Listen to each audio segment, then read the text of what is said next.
Yo, what is good, YouTube? Welcome back to another JC2K video. In today's video, this is probably going to, in all honesty, turn into a complaint video. I do want to talk about whether or not super packs are worth opening and talk about the odds on them this week, but I kind of want to talk about one specific issue that I am just very frustrated with. Something 2K's done all year, but it's just especially exasperating and annoying and frustrating at this point in the year. Just money grab stuff that they're known for, and it's not unique, but it is exasperating. I'll tell you that. So before we hop into it, if you haven't already, make sure you hit that subscribe button. Help me push towards the 50,000 subscriber mark on the channel. I do upload every single day, multiple videos a day. Would really appreciate it if y'all do subscribe. We're gonna finish out my team strong. I'll be completely honest with y'all, at this point in the game, kind of just want to play college football ultimate team, and when Madden comes out, I'm probably just gonna want to play that.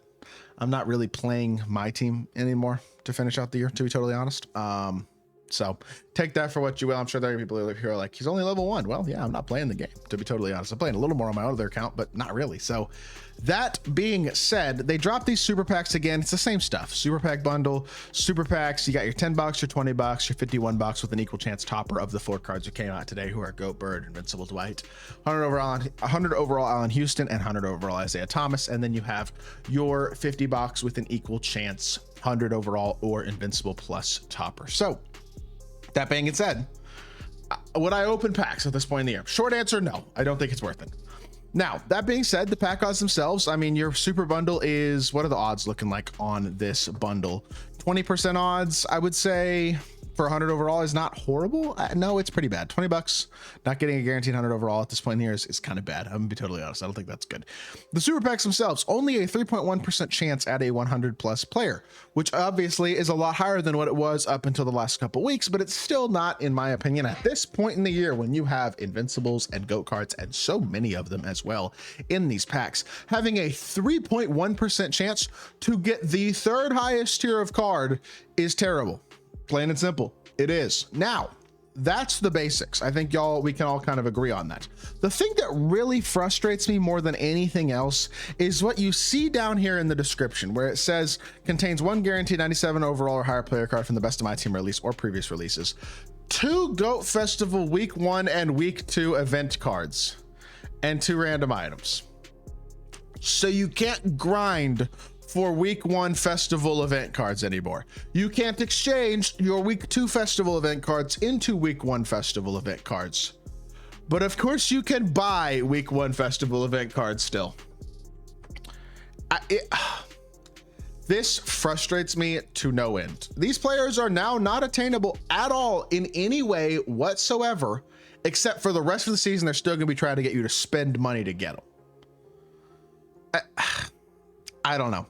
Just if you drop something like this, that's, oh, it's grindable, but you have to play 950 triple threat offline games in a week to get Andre Kirilenko. You have to play to get Michael Beasley in that first week. You had to play, I think it was 375 triple threat online wins in a week. Like, it's just, these guys are not attainable. Week 2, same story, same exact story. And then Sean Bradley, who's the one that everybody would really want, the 7'6" card, you would think they would like, oh, maybe somebody will actually be willing to grind hundreds of games in a week and spend hours and hours and hours every single day grinding if they have a chance to get this card. Nope, he's 60 pieces. So even if you wanted to try to grind him, unless you are Carlo221 and a absolute psychopath on this game, you're not getting this card grinding, and you're gonna have to spend hundreds of dollars to get those fill-in pieces. But don't worry, there's no way to earn those week 1 pieces anymore, but you can get them in packs. I'm just so sick of it. The value you get in packs is not very good. Obviously, I wouldn't recommend spending money on this game at this point in the year, but this is just so frustrating to me. They could have made the GOAT Festival so good if there was just an exchange, a 1-to-1 exchange for pieces from one week to another week. You know what I mean? If I could turn week 2 pieces into week 1 pieces, week 1 pieces into week 2 pieces, however I wanted to do it. If I could do that, I would automatically have a very good impression of the GOAT Festival, and honestly, overall season 8 as well, because then you could grind throughout season 8 for 1 or 2 GOAT cards very easily. But instead, you can't really grind for any of them unless you're willing to spend an ungodly amount of time in one specific week grinding the game. In July, when there's other games people want to be playing more, there's other things outside of gaming that people have to do in their lives. People have kids, people have families, people have not school in July really, unless you're taking summer classes. But generally speaking, like, people have things to do. They have jobs, they have lives, you know what I mean? And people don't have time 11 months into this game mode cycle, or at least 10 months into this game mode cycle, to be playing literally tens of hours in a week. I mean, probably in order to play, let's just say this week you wanted to get, we'll say GOAT Adam Morrison. You wanted to add into your lineup. That's 375 triple threat park wins in a week. Let's just say it takes you, let's just say you're really good at the game and you can get 10 wins an hour. That's 37.5 hours. And that's assuming you're really good at the game. That's like 10 wins an hour. That's a win every 6 minutes, no waiting times, not having to wait for people to get on games, not losing any games and having to wait for a new spot. Like, assuming you're incredibly efficient and incredibly good, you're still looking at a 40-hour grind in 1 week. Like, you know what I mean? People shouldn't have to do a work week of grinding to add a card in the last season of the game. But they'll sell you the cards. I mean, they're not really selling you the cards. You're still gonna have to spend hundreds of dollars to get enough pieces to get them, but they throw it out there as like a little teaser. Oh, you could still get these players. It's just so frustrating to me. And maybe this is a minutia thing to gripe and complain about, but it exasperates me to no end.